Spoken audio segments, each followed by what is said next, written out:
So today what we're going to talk about are the springs that I have right now on the suspension. They're the Volkland springs that I got from American Muscle. Obviously I'm not sponsored, but they do drop 1.3 inches from the front and 1.3 inches from the back as well. So a lot of people have been telling me to go lower, but honestly guys, look how nice this ride height is. Yeah, bags are nice and all, but I'd rather build the engine than put bags. But the suspension right now, it is a drag setup. So the springs, I had it for over a year. I haven't really been noticing anything different than when I first put it on.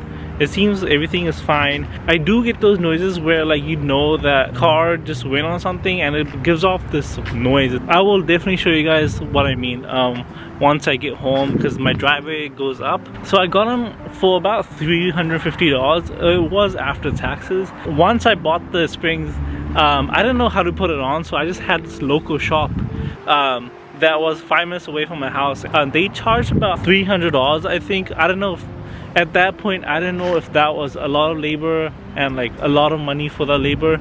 I know it sounds ridiculous because now I'm actually getting work done to my car, but back then that was one of the first things I put on. So the biggest question is, do the springs actually work? Do the springs give any benefits when you're driving? The answer is yes, they do. The car didn't feel planted at all.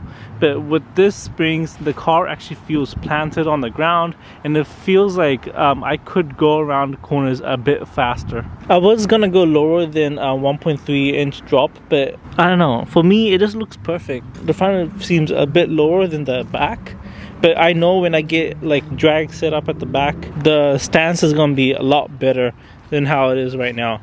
But even right now, it just looks beautiful. Also, if you're wondering why I have on the tires, the fronts are 255 and the backs are 275s. So the car already feels good the way it is. It was just a bit slow, which is why I had to do more engine mods. But what do you guys think about upgrading the brakes? You guys know the EcoBoost brakes aren't as well as the Mustang GT brakes. A lot of people upgrade the EcoBoost brakes to GT brakes.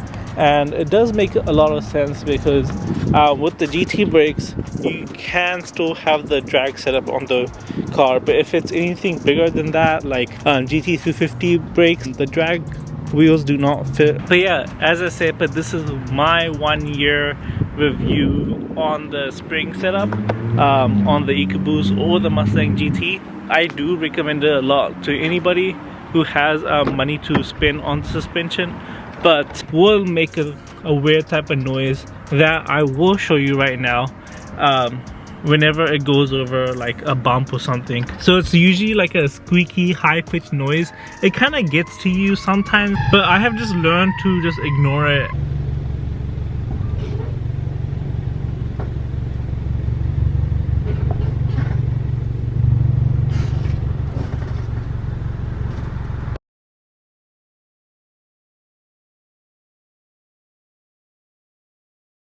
I think I can show you guys setup by just going, if you guys can see it from here. No, huh? You guys can't. So you guys see that purple spring right there?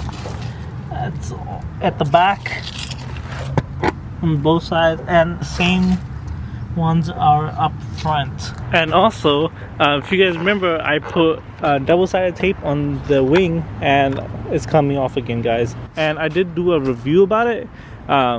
It has survived over a year, but the double-sided tape keeps coming off either on this end or on this end. I do want to replace this. I'm kind of over this look now. I just want Anderson Composites carbon fiber trunk with the dick lid, carbon fiber, and it does come with a mini ducktail, which I don't mind.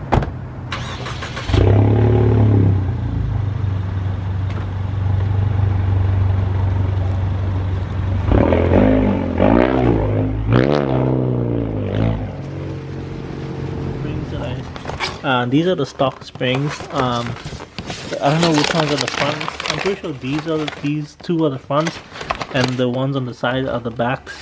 But yeah, these are the stock ones. You guys can see how bad they look. It looks worn out anyway. This is why I had to buy new springs. And as you guys can see, this is my entire EcoBoost like part. They're all over here. The turbo is below these fucking seats, and there's so many more parts under there. I don't know, this is scattered everywhere. These are my stock mufflers that I took off I don't know how many years ago. My stock downpipe right there. My stock spoiler that we're just talking about. I know I'm missing a few, but oh yeah, my stock coil packs. I have different coil packs as well. A few years ago my engine actually blew up. I was diagnosing the check engine light with the misfire with the coil packs, so I just bought brand new coil packs and spent a lot of money on them. My charge pipes, my stock intercooler that I'm standing on. Also, switching cars, I think my brakes are going bad on the Avalon. I would test them out and see if the brake pads are worn out, but I don't want to make my hands dirty, so but they do squeak, so I know that I need new brake pads. But in the next couple of days, I'm definitely gonna try to buy new brake pads and try to replace them myself. They don't seem too hard. I was watching some videos online and people apparently replace these in like 30 minutes. So it doesn't seem too bad. I think I can do it myself. Probably take me a little bit longer.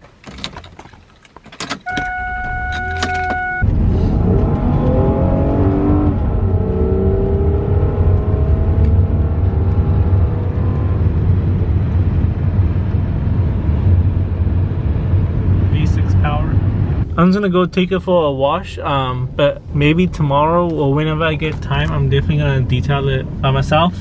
Probably not gonna record that. This is his first coach. Look how scared he is.